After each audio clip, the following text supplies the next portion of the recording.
Hello friends, welcome back to my new vlog. तो आज हम डिस्कशन करने वाले हैं इस टॉपिक के ऊपर कि हमें ड्यूरिंग प्रेगनेंसी कैसे बैठना चाहिए, कैसे उठना चाहिए, कैसे सोना चाहिए, कैसे वॉक करनी चाहिए।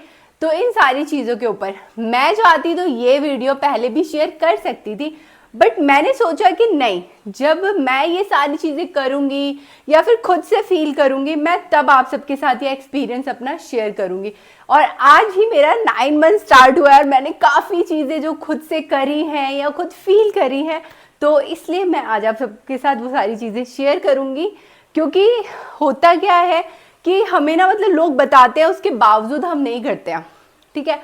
बट इन सारी चीज़ों से आपको हो सकती है प्रॉब्लम, तो आप इन सारी चीज़ों को ध्यान में रखना अगर आप 5th मंथ, 6th मंथ या 1 मंथ प्रेग्नेंट भी हो तब भी, क्योंकि 6 महीने तक तो सब कुछ स्मूथ रहता है। स्टार्टिंग के 3 मंथ प्रॉब्लम्स होती हैं क्योंकि बहुत टायर्डनेस होती है, बहुत सारी चीज़ें होती है, तो बस लगता है बस सोते रहो सोते रहो सोते रहो। बट उसके बाद 6 मंथ के बाद आपको रियल केयर मिलनी स्टार्ट हो जाती है। मतलब मिलनी स्टार्ट नहीं, आपको रियल केयर खुद की करनी होती है। उस टाइम पे जाके आपको खुद से केयर करनी पड़ेगी। तो सबसे पहले हम बात करेंगे कि हमें बैठना कैसे चाहिए। क्योंकि जब मेरा 5th-6th मंथ था तो मैं क्या गलती करती थी कि आराम से कहीं भी गई, ऐसे बैठी और मैं आगे ऐसे झुक के ही बैठ जाती थी और मुझे कुछ भी फील नहीं होता था। तो मेरे को लगता था ठीक है यार, नॉर्मल है। बट अब मैं जब भी बैठती हूँ तो या तो मेरा पोजीशन स्ट्रेट होता है या फिर मैं कोशिश करती हूँ अपने दोनों पैरों को आराम से आगे की तरफ ऐसे रख के और पीछे की तरफ बेंड होके आराम से बैठने के लिए। उसके पीछे सबसे बड़ा रीज़न ये है कि अगर मैं इस तरीके से नहीं बैठती हूँ और मैं यूँ बैठती हूँ और 8 मंथ में, 7 मंथ में बहुत ज़्यादा बेबी की मूवमेंट रहती है, और इस टाइम पे जब बेबी मूव करता है ना, तो आपको ऐसा लगता है यार वो ना बहुत अनकंफर्टेबल सा है। मतलब मेरा ये पर्सनल एक्सपीरियंस है कि मुझे ऐसा फील होता है कि अगर आप आगे की तरफ बेंड होके बैठते हैं तो आपका बेबी मतलब अनकंफर्टेबल सा लगता है, उसकी मूवमेंट अच्छी नहीं लगती है। क्योंकि आप जब कंफर्टेबल होके बैठोगे ना तो आप देखोगे यार वो ना बहुत अच्छे से मूव कर रहा होता है अंदर, ठीक है। तो सॉरी, मैंने ये बात इनकम्प्लीट छोड़ दी थी। तो आप आराम से पहले ऐसे बैठे, ओके। और आपको कभी भी अपने ऊपर वजन लेके नहीं उठना है, क्योंकि आप अगर अपने ऊपर वजन लेते हो तो वो बेबी के ऊपर भी पड़ता है कहीं ना कहीं। तो कोशिश करें, अगर ऐसे नहीं है कुछ भी जहाँ आप बैठे हैं तो किसी की हेल्प लें और तब उठें। अदरवाइज़ आप अपना पूरा वज़न इस काउच के हैंड पे डालें आराम से और उसके बाद आप उठें।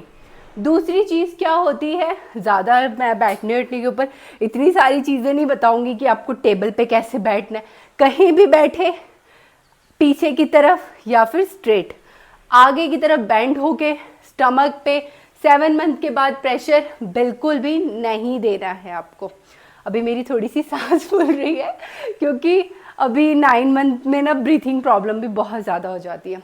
उसके बाद बात आती है कि अगर कोई चीज़ नीचे रखी है तो आप उसे कैसे उठाओगे।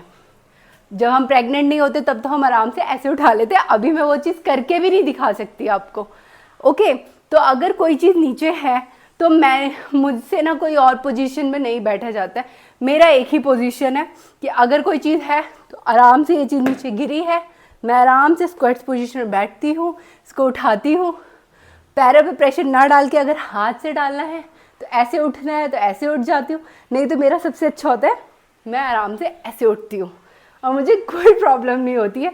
दिन भर में मुझे ऐसा लगता है कि ना, अब आधा घंटा 1 घंटा लोग बोलते हैं स्क्वाट्स करो, ये करो, वो करो। मुझे लगता है मैं किचन में जब काम कर रही होती हूँ और जब भी मुझे किचन में कुछ भी नीचे से निकालना होता है तो इतनी बार मुझे ऐसे करके बैठना होता है कि मेरी फुल डे की एक्सरसाइज ना उसी में। अब बात आती है कि हमें चलना कैसे है। अब लोग बोलेंगे यार चल तो नॉर्मल भी सकते हैं, हाँ चल सकते हो, नॉर्मली चल रहा है, पर थोड़ा सा ध्यान रखना है। क्योंकि जो 6 मंथ तक ना क्या होता है कि हम नॉर्मल चलते हैं, हमारा पेट आगे नहीं आया होता है तो लगता है यार चल लो। किसी किसी के साथ प्रॉब्लम नहीं होती है, जैसे कि मुझे कई बार ऐसा होता है कि मेरा ऐसे निकल जाता है, फिर मुझे याद आता है नहीं अनु, इस तरीके से आपको नहीं चलना है। ये कोई कई बार क्या होता है, हम तो प्रेग्नेंट है, हमारा पेट निकला हुआ है, ठीक है, कई वुमेन्स या मैंस ऐसे होते हैं जिनका पेट निकला होता है, क्या वो भी ऐसे करके चलते हैं? नहीं चलते ना, वो नॉर्मल ही चलते हैं, क्योंकि उन्हें पता है वो धीरे धीरे धीरे ऐसे निकल गया होता है कि उनको नॉर्मल चलने की हैबिट हो जाती है। बट हमारा एकदम से जो निकलता है ना, तो हम ऐसे कर लेते हैं, अरे वुमेन्स तो ऐसे चलती। तो ये बहुत गलत तरीका है, हमें इस तरीके से नहीं चलना है।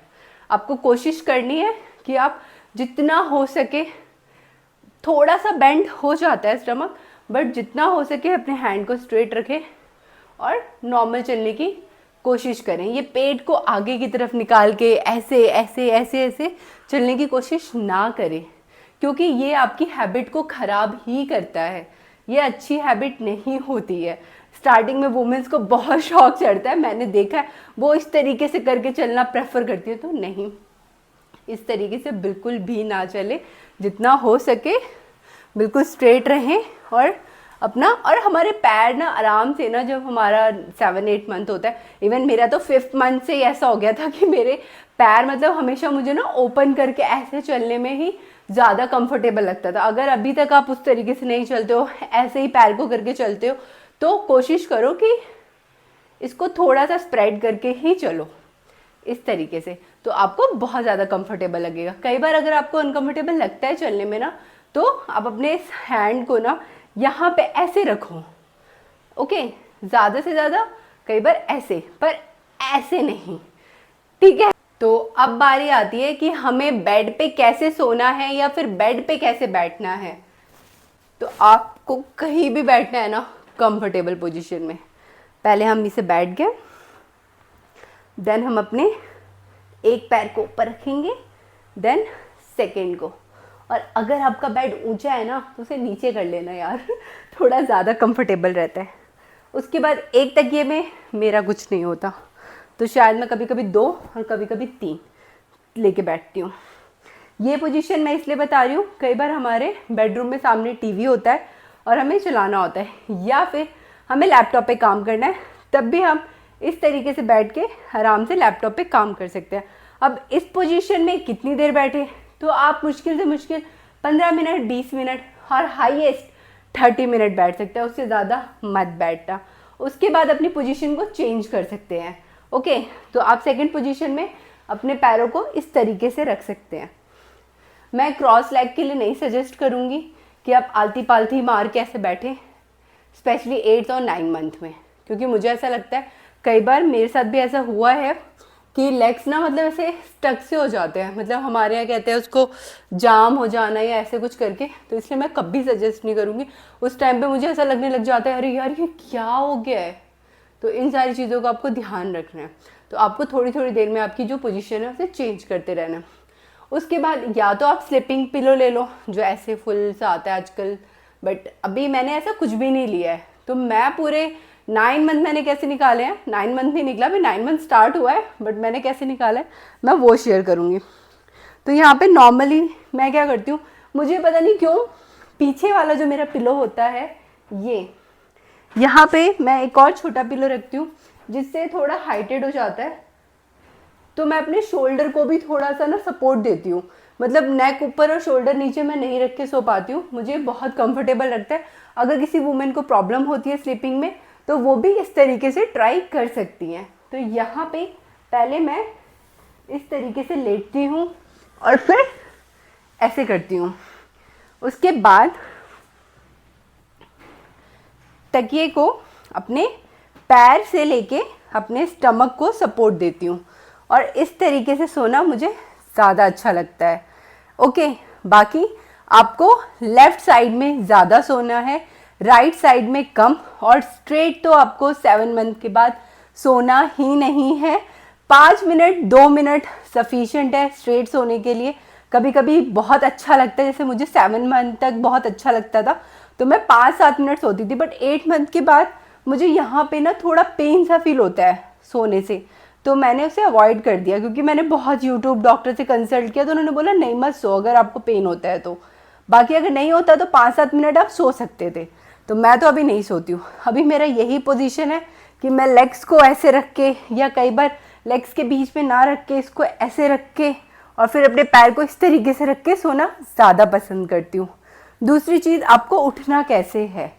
पहले आपको अपनी अपर बॉडी को उठाना है, उसके बाद ऐसे करना है। बट कई बार मेरे साथ ऐसा होता है कि मैं अपने पैर को पहले नीचे रखना ज़्यादा पसंद कर लेती हूँ, या फिर वैसे तो मैं सबसे बड़ी बात आपको बताती हूँ कि मेरे को डे टाइम में, मॉर्निंग टाइम में उठने में बहुत प्रॉब्लम होती है बेड से, और उस टाइम पे मेरे हस्बैंड मुझे उठाते हैं। पता नहीं क्यों ऐसा है कि मैं पूरे दिन उठ जाती हूँ, बट मॉर्निंग टाइम में मेरे से नहीं उठा जाता है। बॉडी ऐसा लगता है कि नहीं वर्क कर रही है, बट उठने के बाद सब कुछ ओके होता है।